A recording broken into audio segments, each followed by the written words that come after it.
Manfaatkan daun nanas menjadi kain anti ultraviolet sehingga bisa mengantisipasi kesehatan kulit tidak pernah terpikir di benak semua orang. Namun, oleh salah satu siswa SMA PGRI 2 Kayen, Kecamatan Kayen, Kabupaten Pati, daun nanas bisa berguna dan bermanfaat. Siswa tersebut adalah Gutmaniati yang berhasil membuat inovasi keren. Dia berpikir Indonesia adalah penghasil nanas termasuk di daerah tempat tinggalnya Kecamatan Kayen. Daun nanas terbuang percuma karena hanya buahnya saja yang diambil. Dari situlah Gutmaniati terinspirasi memanfaatkan daun nanas anti ultraviolet atau sinar UV. Limbah daun nanas tidak pernah dimanfaatkan secara optimal sehingga menumpuk begitu saja. Selain itu, Indonesia yang beriklim tropis juga menjadi bagian dari idenya untuk menciptakan kain dari daun nanas anti UV. Sebab sinar UV bisa menimbulkan permasalahan pada kulit. Sementara kain di pasaran selama ini tidak dilapisi anti UV, sehingga seringkali menyebabkan berbagai masalah kulit seperti iritasi dan kanker kulit. Untuk menjadikan selembar kain, Gutmaniati membutuhkan waktu sekitar 5 bulan. Penelitian yang dilakukan juga mengalami kendala karena proses masih dilakukan secara manual. Untuk kain ukuran 100 x 60 cm membutuhkan sekitar 15 kg daun nanas. Teman ini adalah kain dari daun nanas anti UV. Saya memilih penelitian ini karena Indonesia merupakan salah satu penghasil nanas terbesar di dunia. Kebetulan daerah saya juga merupakan penghasil nanas yang limbahnya tidak dimanfaatkan secara optimal, sehingga limbahnya itu menumpuk.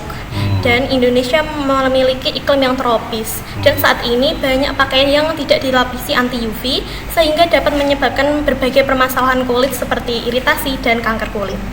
Penelitian ini berapa bulan? Penelitian ini sendiri berjalan sekitar 5 bulan.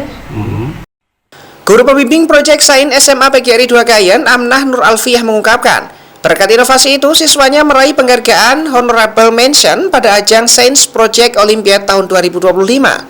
Peserta didiknya ini bersaing dengan 189 finalis di ajang bergengsi tersebut. Kain yang terbuat dari daun nanas itu ditambahkan senyawa seng oksida atau ZNO sebagai anti ultraviolet. Sedangkan Kepala SMA PGRI 2 Kayen, Fitri Maria Ulfa mengatakan, akan berusaha semaksimal mungkin agar inovasi yang dilakukan siswanya dikembangkan dan dipasarkan untuk publik.